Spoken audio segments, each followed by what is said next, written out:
আসসালামু আলাইকুম। যে যেখান থেকে দেখছেন এমটি এগ্রো ফার্মের পক্ষ থেকে আন্তরিক শুভেচ্ছা ও অভিনন্দন। এখন প্রচুর রোদ চলতেছে, প্রচুর গরম। আপনারা জানেন যে তাপদাহ চলতেছে সারা বাংলাদেশে। আর এই সময় গরুরে বেশি বেশি করে গোসল করাইতে হইব। আমি মোটামুটি 2-3 বার করে গোসল করাই। সকালে একবার গোসল করাই, দুপুরে একবার করাই, বিকালে করাই। তারপরে ঘরে ফ্যান দিয়ে দিছি যাতে গরুর শরীর ঠান্ডা থাকে। আর ভালো করে গোসল করাইতে হবে, অবশ্যই গোসল করাইতে হবে, তাহলে গরু স্টক করার সম্ভাবনা থাকবো। বেশি বেশি করে গোসল করাইতে হইব।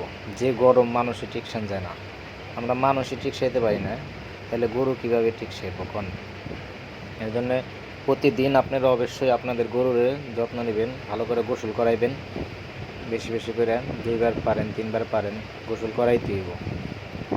গোসল করাইলে শরীরগুলো একদম ঠান্ডা হয়ে যায়, তখন ওদের ভাল লাগে। যেমন আমাদের গোসল করলে আমাকেও ভাল লাগে, এরকম গরুরও ভাল লাগে। গরু আলহামদুলিল্লাহ মোটামুটি ভালো হয়েছে। আমরা কোরবানিতে সেল দিব, এখনও সময় আছে, আরও ভালো হয়ে যাবো গরু। আর অবশ্যই গরুরে গোসল করাইবেন। সারা দেশে যেভাবে তাপদাহ চলতেছে, অবস্থা খুবই ভয়াবহ। মানে এত গরম, এত রোদ, আপনারা তো দেখতেছেনই কী অবস্থা। আর আমার আর নতুন করে বলার কি আছে। তারপর আপনারা অবশ্যই গরমে গরুর বেশি বেশি গোসল করাইবেন, তাইলে অবশ্যই ঠান্ডা থাকবো। আর গরুর যত্ন নেবেন খুব, এই গরমে প্রচুর যত্ন নিতে হইব। এবার তো আপনারা দেখছেন যে গরুর এবার শীতও অনেক পড়ছিল, শীতেও গরুর অনেক যত্ন নেওয়া লাগছে। আমাদের ঘরে আমরা নাড়া দিয়ে দিছি, ম্যাট তো দিছি, তারপর নাড়া দিয়ে দিছি, মানে খ্যাট ট্যাট জাবা জবা দিয়ে দিছি। আর গরমের সময় ফ্যান লাগাই দিছি। এবার যেমন শীত পড়লো তেমন গরম পড়তেছে, প্রচুর গরম। এই যে 1 মাস ধরে কোনো বৃষ্টি নাই। আর গরমে গরু টিকসাইতে পারে এখন?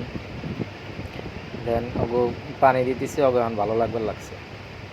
যাই হোক, আপনারা সবাই গরুর বেশি বেশি করে গোসল করাইবেন। অন্তত না পারলেও 2 বার করে গোসল করাইবেন। আমি 3 বার করাই, আপনারা 2 বার করে করাইবেন।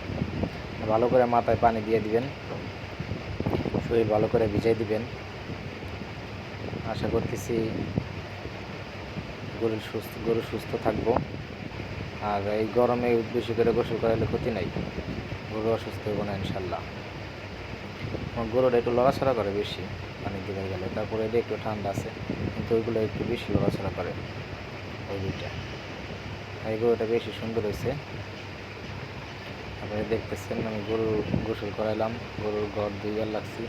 এটারে গোসল করাইনি, সকালে করাইছি, এখন দুপুরে করাম না, আবার রাত্রে করাম। ওর একটু ঠান্ডা সমস্যা আছে, এই জন্যে। যাই হোক, সবাই ভালো থাকবেন আর আমার জন্য দোয়া করবেন। আর আমার চ্যানেলটা যদি কারো মনে চায় সাবস্ক্রাইব করবেন, মনে চাইলে সাবস্ক্রাইব করবেন। আমি তো সাবস্ক্রাইব চাই না, আসলে আমি শখ করে ভিডিও করি। আমি ইউটিউবার হওয়ার জন্যে না, শখ করে ভিডিও করতেছি।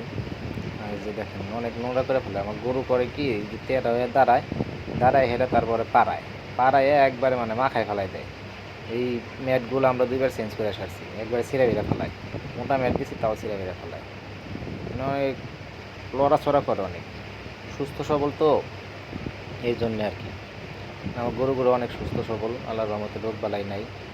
আর আমার মনে হয় যে আমার গরুটাই একটু বেশি বাজি। সবার গরু কেমন ঠান্ডা, আর আমার গরুটাই আমার মনে হয় আর কি, যে অনেক পাজি। দেখেন গরুগুলো আল্লাহর রহমতে ভালো হয়েছে। কোরবানি দিয়ে সেল দিয়ে দিব ইনশাল্লাহ। সবাই দোয়া করবেন আমার জন্যে। আল্লাহ হাফেজ, আসসালামু আলাইকুম।